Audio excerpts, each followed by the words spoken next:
সময়ের অগ্রযাত্রায় 14 পেরিয়ে 15 বর্ষে মোহনা টেলিভিশন সবার সহযোগিতায় নব উদ্যমে এগিয়ে যাওয়ার প্রত্যয়। অরেঞ্জ ট্রাস্ট মামলায় খালেদা জিয়ার সাজা স্থগিত, লিভ টু আপিল মঞ্জুর। রাজনৈতিক উদ্দেশ্য এই রায়, বললেন আইনজীবীরা। সংকট কাটছে না ঢাকা ময়মনসিংহ মহাসড়কে, এক পক্ষ প্রত্যাহারের পর আরেক পক্ষের অবরোধ, রাস্তা অচল। এবং রাজধানীর সড়কে শৃঙ্খলা ফেরাতে কাজ করছে শিক্ষার্থীরা। যানজটমুক্ত নগরী গড়তে সহায়তা কামনা, নগরবাসীর সাধুবাদ।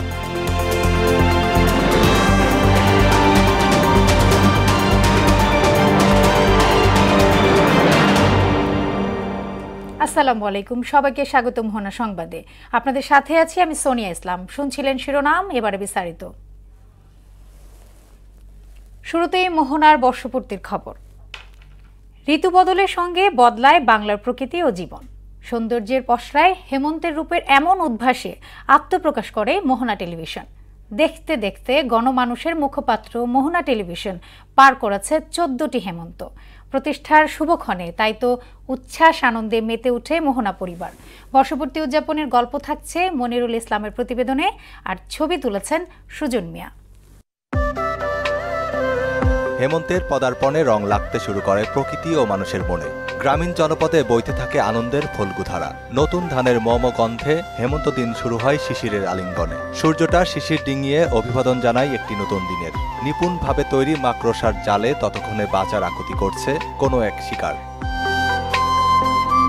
ঝাউয়ের কিনার ঘেঁষে হেমন্তের তারা ভরা রাতে সে আসবে মনে হয় আমার দুয়ার অন্ধকারে। জীবনানন্দের কবিতার মতোই দেশের গণমাধ্যম আলোকিত করে ঠিক এমন ক্ষণেই শুরু হয় দর্শক নন্দিত মোহনা টেলিভিশনের পথ চলা। শূন্য থেকে মোহনা পা দিয়েছে 15তে। এরই মাঝে শুদ্ধ বিনোদনের খোরাক মিটিয়ে মোহনা এখন গ্রাম বাংলার প্রতিচ্ছবি। গণমাধ্যম বিরামহীন, তাই তো হেমন্তের সূর্যটা উকি দিতেই শুরু হয় কর্মব্যস্ততা। গন্তব্য নির্ভেজাল তথ্যের খোঁজ, নিউজরুমেও বেড়ে যায় ব্যস্ততা। তবে অন্যবারের চেয়ে এবারের বর্ষপূর্তি উদযাপনটা একটু ভিন্ন। প্রতিষ্ঠানটির প্রাণপুরুষ আলহাজ কামাল আহমেদ মজুমদারের অনুপস্থিতিতে আয়োজন ছিল ঘরোয়া। রংহীন, তবু রঙের অভাব ছিল না। বর্ণহীন, তবে বর্ণিলতার কমতি ছিল না। আনন্দের সীমাও ছিল অসীম। তাই তো কাজের ফাঁকেও খুনসুটিতে মেতে ওঠেন মোহনা পরিবারের সদস্যরা। 14 বছর পেরিয়ে মোহনা টেলিভিশন আজকে 15 বছরে পদার্পণ করলো। আজ মোহনার 15তম প্রতিষ্ঠা বার্ষিকীতে এগিয়ে যাচ্ছে এবং এই এগিয়ে যাওয়ার সাথে থাকতে পেরে আমি নিজেকে গর্বিত মনে করছি। বাংলার প্রতিচ্ছবি স্লোগান নিয়ে 14 পেরিয়ে 15তে পদার্পণ করছে মোহনা টেলিভিশন। জন্মদিনের সকালে বার্তা কক্ষে ঢুকেই সহকর্মীদের সঙ্গে আলিঙ্গন আর ভালোবাসা বিনিময় যেন সবচেয়ে বেশি সৌন্দর্যের। দিনভর সেলফি, গল্প আর আড্ডাও থেমেছিল না। 14 পেরিয়ে 15 বছরে মোহনা 100 বছর থাকবে এই আশা করি। আয়োজন ঘরোয়া হলেও অনেকেই ছুটে এসেছিলেন প্রিয় টেলিভিশনকে শুভেচ্ছা জানাতে। দুপুর গড়াতেই সব বিভাগের কর্মীরা জড়ো হন একসঙ্গে। নতুনের সঙ্গে সামনের দিকে মোহনার এগিয়ে যাওয়ার গল্প শোনান প্রধান নির্বাহী কর্মকর্তা ও বার্তা প্রধান বোরহানুল হক সম্রাট এবং বিপণন প্রধান তসলিম চৌধুরী। শতভাগ কর্মীবান্ধব প্রতিষ্ঠানের এমন শুভ সূচনায় কৃতজ্ঞতা প্রকাশ করে মোহনা পরিবার। নতুন পুনরুজ্জীবন হচ্ছে এবং আমাদের নেতৃত্বের সবার সম্মিলিত প্রচেষ্টায় মোহনা টেলিভিশন তার অবস্থান দিনকে দিন আরো সুদৃঢ় করবে বলে বিশ্বাস করি। হেমন্তের রেশ নিয়েই সারা বছরই শুদ্ধ সুন্দর বিনোদনের ঝাঁপি আর তথ্যবহুল সংবাদ নিয়ে মোহনার পথচলা চলবে সহস্র বছর, এমন প্রত্যাশা ছিল সবার মুখে। বাংলার প্রতিচ্ছবি বুকে ধারণ করে আজ থেকে ঠিক 14 বছর আগে শুরু হয়েছিল মোহনা টেলিভিশনের পথচলা। মোহনা টেলিভিশনের দীর্ঘ এই পথচলায় সাথে ছিলাম, আছি এবং থাকব।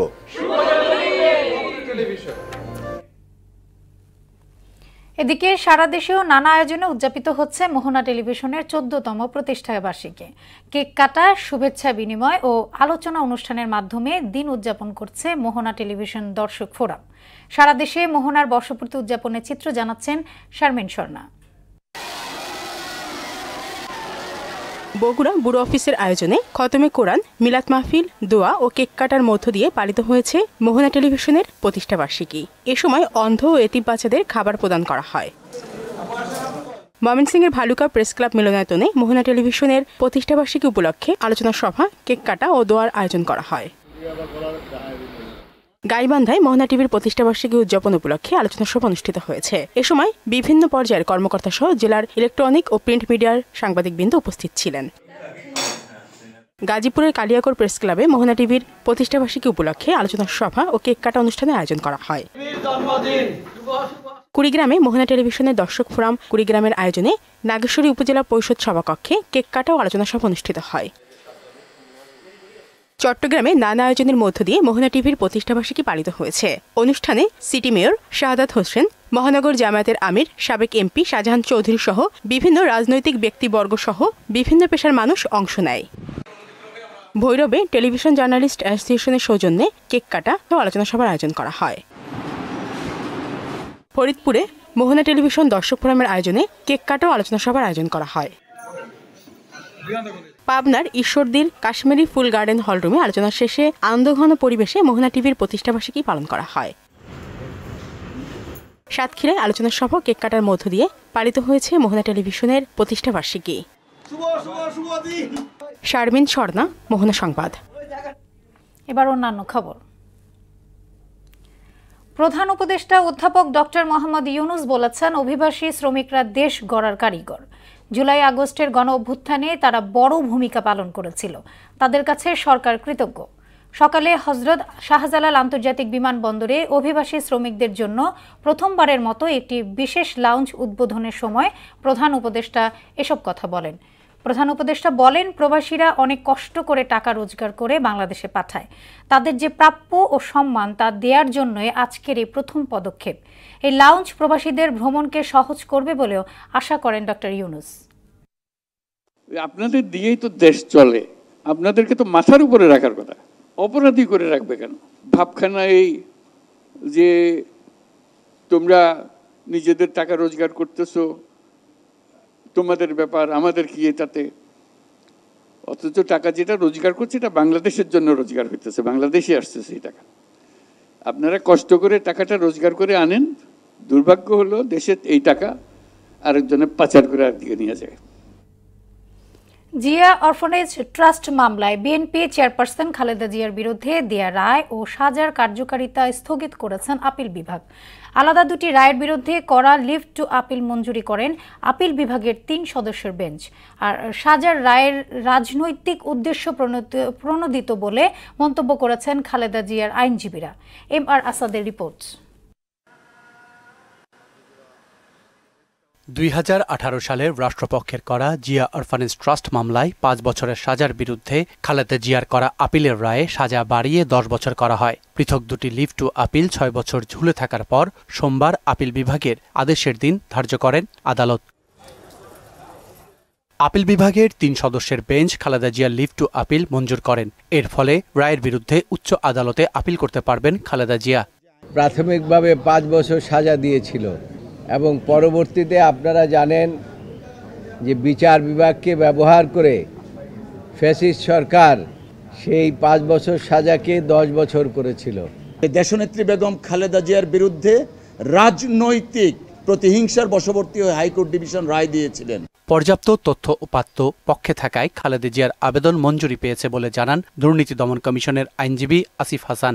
এফআইআর দেখিয়েছি, চার্জশিট দেখিয়েছি, তারপরে ডিপোজিশন দেখিয়েছি এবং রায়ের পার্ট দেখেছি। ডিপোজিশন এমনকি ডিফেন্স উইটনেস সেটাও দেখেছি। এর উপরে যেটা আছে, এই মঞ্জুরির ফলে পৃথক দুটি রায়ের সাজা স্থগিত হয়েছে বলেও উল্লেখ করেন তিনি। ট্রাস্টের নামে জমি কেনা বা বিভিন্ন কাজের চেষ্টা করা হয়েছে, আলটিমেটলি টাকাটা কিন্তু ওই ট্রাস্টের অ্যাকাউন্টেই জমা আছে। MR আসাদ, মোহনা সংবাদ, ঢাকা। রাষ্ট্র সংস্কারে ধীরগতির মাধ্যমে অন্তর্বর্তী সরকার দীর্ঘদিন ক্ষমতায় থাকতে চায় বলে অভিযোগ করলেন বিএনপির স্থায়ী কমিটির সদস্য হাফিজ উদ্দিন আহমদ। বিএনপি সহ বিভিন্ন দলের অকুণ্ঠ সমর্থন ও অংশগ্রহণ ছিল বলে ছাত্র জনতার আন্দোলন সফল হয়েছে বলেও দাবি করেন তিনি। একই অনুষ্ঠানে আওয়ামী লীগ ও তার দোসররা সার্বভৌমত্বে বিশ্বাস করে না বলে মন্তব্য করলেন দলটির চেয়ারপারসন উপদেষ্টা মোয়াজ্জেম হোসেন আলাল। তানজিদ ভুঁইয়ার প্রতিবেদন। জাতীয়তাবাদী মুক্তিযোদ্ধা দলের আয়োজনে রাজধানীর ডিআরইউতে জাতীয় বিপ্লব ও সংহতি দিবস উপলক্ষে আলোচনা সভায় বক্তব্য রাখেন সংগঠনটির কেন্দ্রীয় নেতারা। সভায় জাতীয়তাবাদী মুক্তিযোদ্ধা দলের কেন্দ্রীয় নেতারা শেখ হাসিনার নানা সমালোচনা করে গণহত্যার বিচারের দাবি জানান। সবাই সজাগ থাকবেন, ওই স্বৈরাচারের তাদের বাংলাদেশের মানুষের মাটিতে আর পুনর্বাসনের কোনো সুযোগ দেওয়া যাবে না। জিয়াউর রহমান সাহেব 3টি বছর দেশটা চালিয়েছিল। তার সততা, তার সাহস, তার মেধা, ঠিক যেরকম 71-এ এই জিয়াউর রহমানই এই দেশের স্বাধীনতা ঘোষণা করেছিল। এতে কয়েকজন উপদেষ্টার শপথ নিয়ে প্রশ্ন তুলেন বিএনপি চেয়ারপারসনের উপদেষ্টা মোয়াজ্জেম হোসেন আলাল। ক্ষমতায় টিকে থাকতে আওয়ামী লীগ বারবার দেশকে বন্ধক দিয়েছে বলেও অভিযোগ করেন তিনি। এই আওয়ামী লীগ এবং তাদের দোসররা কখনোই বাংলাদেশের সার্বভৌমত্বে বিশ্বাস করে নাই। নিজেদের ক্ষমতার জন্য, নিজেদের সবকিছু লালসা পূরণ করার জন্য বাংলাদেশকে তারা বারবার বন্ধক দিয়েছে। বৈষম্য বিরোধী ছাত্র আন্দোলনের নেতারাও কালকে বলেছেন যে আওয়ামী লীগের লালিত পালিতদেরকে দিয়ে এখন উপদেষ্টা পরিষদের সংখ্যা বাড়ানো হচ্ছে। এর মধ্য থেকে কিন্তু আপনারা স্বাধীনতা যুদ্ধের মূল চেতনায় আঘাত করছেন।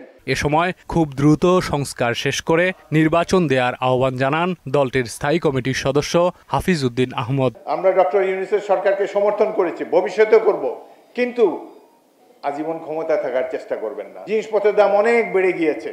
পুলিশ বাহিনী, অন্যান্য বাহিনীর মধ্যে শৃঙ্খলা এখনো ফিরে আসেনি। জন আকাঙ্ক্ষার ভিত্তিতেই জিয়াউর রহমান রাজনীতিতে এসেছিলেন বলেও দাবি করেন তিনি। 75-এ জিয়াউর রহমানের সেই সাহসী ভূমিকা, তার জনপ্রিয়তা, তার সেই কমান্ড অ্যান্ড কন্ট্রোল করার এবিলিটি, এবং যেই কারণেই জনগণও দেখেছে যে সে সময় দেশে একটা রাজনৈতিক শূন্যতা বিরাজ করছিল। তানজিদ ভুইয়া, মোহনা সংবাদ, ঢাকা। নতুন স্বাধীনতার সুফল পেতে একটি সুষ্ঠু নির্বাচনের মাধ্যমে গণতান্ত্রিক সরকার ফিরিয়ে আনার বিকল্প নেই বলে মন্তব্য করেছেন জামায়াতে ইসলামীর ভারপ্রাপ্ত আমির অধ্যাপক মুজিবুর রহমান। সিঙ্গাপুরের রাষ্ট্রদূত ডেরেক লো সহ 3 সদস্যের প্রতিনিধি দলের সঙ্গে সৌজন্য সাক্ষাৎ শেষে তিনি একথা বলেন। আরও জানাচ্ছেন ওবায়দুল হক মারুফ। রাজধানীর মগবাজারে জামায়াত ইসলামীর কেন্দ্রীয় কার্যালয়ে আসেন বাংলাদেশে নিযুক্ত সিঙ্গাপুরের অনাবাসিক হাই কমিশনার ডেরেক লো সহ 3 সদস্যের প্রতিনিধি দল। বৈঠক করেন জামায়াত ইসলামীর শীর্ষ নেতাদের সঙ্গে। বৈঠক শেষে গণমাধ্যমের মুখোমুখি হন জামায়াতের ভারপ্রাপ্ত আমির অধ্যাপক মুজিবুর রহমান। আগস্টের 5 তারিখে সফলতার জায়গায় এসে গেছে, যেটাকে আমরা দ্বিতীয় স্বাধীনতা হিসাবে উল্লেখ করছি, কিন্তু এটাও বাস্তবায়ন ততক্ষণ পর্যন্ত হবে না যতক্ষণ পর্যন্ত এখানে একটা নিরপেক্ষ নির্বাচন অনুষ্ঠিত হচ্ছে। এবং আমরা বিশ্বাস করি কিছু সংস্কার না করলে, শুধু নির্বাচন করলেই আমরা সুফল পাব না। বৈঠকে দুদেশের রাজনীতি ও অর্থনৈতিক বিভিন্ন বিষয় এবং জুলাই অভ্যুত্থানের আহতদের চিকিৎসা নিয়ে আলোচনা হয়। বিগত আন্দোলনে যে সমস্ত আহত ব্যক্তিদের চোখ হারিয়েছে, পা হারিয়েছে, হাত হারিয়েছে, আর্টিফিশিয়াল অঙ্গ প্রত্যঙ্গ করার ব্যাপারে, চিকিৎসা করার ব্যাপারে তাদের সহযোগিতার কামনা করা হয়েছে এবং তারা বলেছেন যে আমরা এটা নিয়ে আলোচনা করব এবং আপনাদেরকে এ ব্যাপারে সহযোগিতা করতে পারব। ভবিষ্যতে বাংলাদেশ সিঙ্গাপুর সম্পর্ক আরও মজবুত হবে বলে বৈঠকে আশ্বস্ত করেছেন হাই কমিশনার। সিঙ্গাপুর এবং বাংলাদেশের সাথে যে অর্থনৈতিক যোগাযোগ এবং বিশেষ করে ছাত্র জনশক্তি, ম্যান পাওয়ার সেখানে কাজ করছে, এগুলোকে যাতে আরও মজবুতভাবে আমরা এগিয়ে নিতে পারি। ওবায়দুল হক মারুফ, মোহনা সংবাদ, ঢাকা। শ্রম ও কর্মসংস্থান মন্ত্রণালয়ের সচিবের বকেয়া বেতন পরিশোধের আশ্বাস পেয়ে প্রায় 53 ঘণ্টা পর মহাসড়ক থেকে অবরোধ সরিয়ে নেওয়ার পর আবারও বিকেল 4টা থেকে আন্দোলন করছে শ্রমিকরা। তবে গেল 3 দিন মহাসড়ক অবরোধ থাকায় এখনও ভোগান্তিতে রয়েছে চলাচলকারী যাত্রীরা। গাজীপুর মহানগরের মালেকের বাড়ি মোগরখাল এলাকায় অবস্থিত TNZ গ্রুপের 5টি কারখানার শ্রমিকদের 3 মাসের বকেয়া বেতনের দাবিতে ভোগড়া এলাকায় ঢাকা ময়মনসিংহ মহাসড়কে টানা 3 দিন ধরে এই কর্মসূচি পালন করছে শ্রমিকরা। গত শনিবার সকাল 9:30টা থেকে শুরু হওয়া অবরোধ আজ সোমবার দুপুর 2টার পরে প্রত্যাহার হয়। এরপরই যান চলাচল শুরু হয়। এরপর ফের বিকেলে 4টায় পাওনা পরিশোধের দাবিতে অনড় শ্রমিকরা রাস্তা অবরোধ করে। প্রশিক্ষণের পরে রাজধানীর সড়কে শৃঙ্খলা ফেরাতে পুলিশের সঙ্গে কাজ করছেন শিক্ষার্থীরা। এই উদ্যোগকে স্বাগত জানিয়েছে যাত্রী ও যান চালকরা। সমন্বিত প্রচেষ্টায় প্রাথমিক সুফলও মিলছে। যানজটমুক্ত নগরী গড়তে সবার সহায়তা চেয়েছেন শিক্ষার্থীরা। মুদাসসির আলীর প্রতিবেদন। রাজধানীর যানজট নিয়ন্ত্রণে ট্রাফিক পুলিশের পাশাপাশি খণ্ডকালীন চাকরি হিসেবে সরকারের পক্ষ থেকে শিক্ষার্থীদের নিয়োগ দেয়া হয়। প্রাথমিক প্রশিক্ষণ শেষে কাজও শুরু করেছে প্রথম পর্যায়ে শিক্ষার্থীরা। বিজয় সরণি, কারওয়ান বাজারের মতো ব্যস্ততম সড়কে দেখা যায় ট্রাফিক পুলিশ ও শিক্ষার্থীদের প্রচেষ্টায় বেশ সুশৃঙ্খল সড়ক। সড়কে কিভাবে দায়িত্ব পালন করছেন শিক্ষার্থীরা জানালেন সে কথা। মেন সড়কে অটোরিকশা, মেন সড়কে রিক্সা এগুলো উঠতে না দেওয়া, রং সাইডে কোনো গাড়ি আসতে না দেওয়া, শৃঙ্খলাভাবে যাতে বাসটা দাঁড়াতে পারে, এটাই আমাদের মূলত দায়িত্ব। সড়কে দায়িত্ব পালনে ট্রাফিক পুলিশ সর্বাত্মক সহায়তা করছে বলে জানান তারা। জনগণ আমাকে অনেক সাপোর্ট করছে, পুলিশের কাছ থেকে আমি অনেক সাপোর্ট পাচ্ছি। রাজপথে শিক্ষার্থীদের ট্রাফিক সামলানোর বিষয়টিকে ইতিবাচক হিসেবেই দেখছেন নগরবাসী। জনগণ উপকৃত হবে এর মাধ্যমে। ভালো হয়েছে, শিক্ষার্থীদেরকে ট্রাফিক সহায়তা দিয়েছে, আগের তুলনায় মোটামুটি ভালো যাইতেছে। ট্রাফিকের পুলিশটা যেভাবে নিয়ন্ত্রণ করছে, তার পাশাপাশি ছাত্ররা ওইভাবে নিয়ন্ত্রণ করছে, সেটা ভালোই। শিক্ষার্থীদের উদ্যোগ তাদের দায়িত্ব পালনের কাজকে আরো সহজ করবে বলে মনে করেন ট্রাফিক পুলিশ। ওরা আসার পর থেকে আমাদের একটু সুবিধা হয়েছে, হেল্প করতেছে। তারপরে এই যে বাসগুলো আগের মতো দাঁড়াতে পারতেছে না। তেজগাঁও বিভাগের উপপুলিশ কমিশনার বললেন, ট্রাফিক পুলিশ ও শিক্ষার্থীদের একসঙ্গে দায়িত্ব পালন সড়কে শৃঙ্খলা ফেরাতে ভালোই ভূমিকা রাখছে। একসাথে কাজ করার জন্য তাদেরও নতুন অভিজ্ঞতা হচ্ছে, পাশাপাশি আমরাও এর দ্বারা উপকৃত হচ্ছি। এবং আপনারা খেয়াল করবেন যে এই যানবাহনের যে শৃঙ্খলা, এটা কিন্তু অনেকাংশে ফিরে আসছে আস্তে আস্তে। ট্রাফিক পুলিশের সঙ্গে 2 শিফটে কাজ করছেন শিক্ষার্থীরা। প্রথম শিফটে সকাল 8টা থেকে দুপুর 12টা এবং পরের শিফটে বিকেল 4টা থেকে রাত 8টা পর্যন্ত। খণ্ডকালীন এই কাজের জন্য শিক্ষার্থীরা পাচ্ছেন দিন প্রতি 500 টাকা। মুদাসসির আলী, মোহনা সংবাদ, ঢাকা। গেল মাসে রপ্তানি আয় বেড়েছে 20.65%। বাংলাদেশ রপ্তানি উন্নয়ন ব্যুরো বলছে, অক্টোবরে রপ্তানি আয়ের পরিমাণ $4.13 বিলিয়ন। 2023 সালের একই সময়ে যা ছিল $3.42 বিলিয়ন। এক্ষেত্রে সবচেয়ে বেশি ভূমিকা রেখেছে পোশাক খাত। রপ্তানির এই ধারা অব্যাহত রাখতে পোশাক খাত স্থিতিশীল রাখার তাগিদ দিয়েছেন ব্যবসায়ীরা। শামীমুজ্জামান চৌধুরীর রিপোর্ট।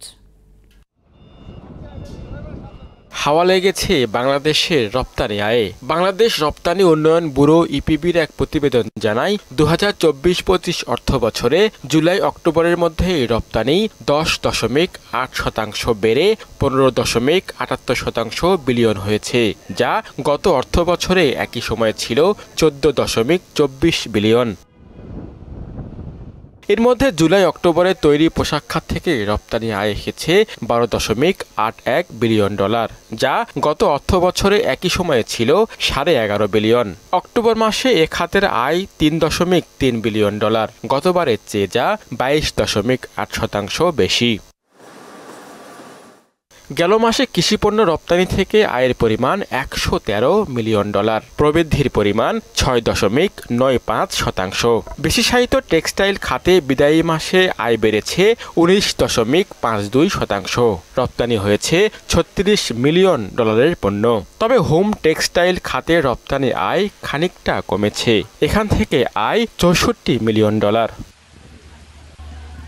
হিমায়িত জীবন্ত মাছ রপ্তানি করে অক্টোবরে 32% বেড়েছে আয়। মোট আয় $52 মিলিয়ন, যা গত বছর একই সময়ে ছিল 39। প্লাস্টিক পণ্য থেকে আয় $30 মিলিয়ন, যা গত অক্টোবরের তুলনায় 54.26% বেশি। চামড়া ও চামড়াজাত পণ্য থেকে আয় 1% কমে $83 মিলিয়ন দাঁড়িয়েছে। আর পাট ও পাটজাত পণ্যের আয় 7.63% কমে হয়েছে $79 মিলিয়ন।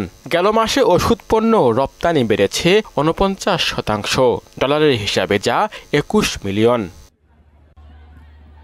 ব্যবসায়ীদের মতে জুলাই অভ্যুত্থানের পর চরম অস্থিরতা দেখছে পোশাক খাত, যে কারণে ক্রেতারাও অসন্তুষ্ট হয়ে কাজের আদেশ স্থানান্তর করেছেন।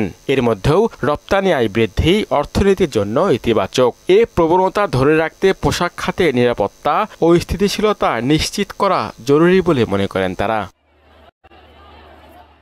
শামীমুজ্জামান চৌধুরী, মোহনা সংবাদ, ঢাকা। গাজা, লেবানন ও সিরিয়ায় ইসরায়েলি হামলায় কমপক্ষে 94 জন নিহত হয়েছেন। শুধু গাজায় প্রাণহানি হারিয়েছেন 49 ফিলিস্তিনি। সিরিয়ায় নিহতের সংখ্যা আরও 7 জন। লেবাননে 7 শিশু সহ 39 জনের মৃত্যুর খবর পাওয়া গেছে। এদিকে তেল আবিব হিজবুল্লাহকে পরাজিত করেছে বলে দাবি করছেন ইসরায়েলি প্রতিরক্ষা মন্ত্রী নাসিমুল বারি শোরবের ডেস্ক রিপোর্ট।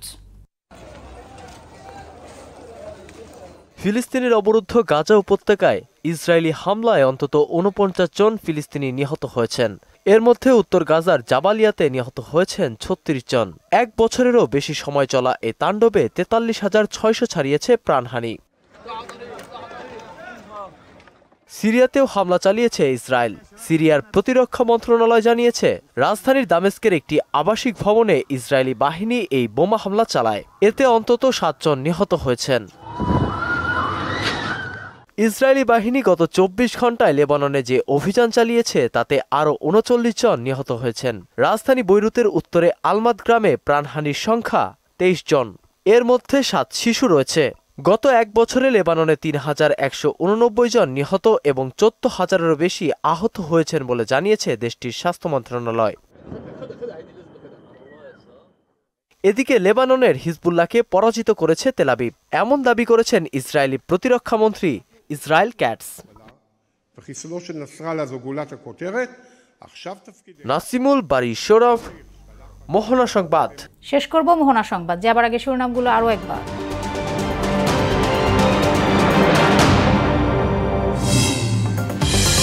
সাফল্যের অগ্রযাত্রায় 14 পেরিয়ে 15 বর্ষে মোহনা টেলিভিশন, সবার সহযোগিতায় নব উদ্যমে এগিয়ে যাওয়ার প্রত্যয়। অরফানেজ ট্রাস্ট মামলায় খালেদা জিয়ার সাজা স্থগিত, লিভ টু আপিল মঞ্জুর, রাজনৈতিক উদ্দেশ্যই এই রায় বললেন আইনজীবীরা। সংকট কাটছে না ঢাকা ময়মনসিংহ মহাসড়কে, এক পক্ষ প্রত্যাহারের পর আরেক পক্ষের অবরোধ, রাস্তা অচল। এবং রাজধানী সড়কে শৃঙ্খলা ফেরাতে কাজ করছে শিক্ষার্থীরা, যানজট মুক্ত নগরী গড়তে সহায়তা কামনা, নগরবাসীর সাধুবাদ। এই ছিল মোহনা সংবাদে। পরবর্তী সংবাদ রাত 9টায়, এর আগে সন্ধ্যা 7টায় দেখবেন সংবাদ এক নজরে। মোহনার সবশেষ খবর জানতে ভিজিট করুন www.mohana.tv। সংবাদ দেখতে পারেন ফেসবুক, ইউটিউবে। এতক্ষণ সঙ্গে থাকার জন্য ধন্যবাদ সবাইকে।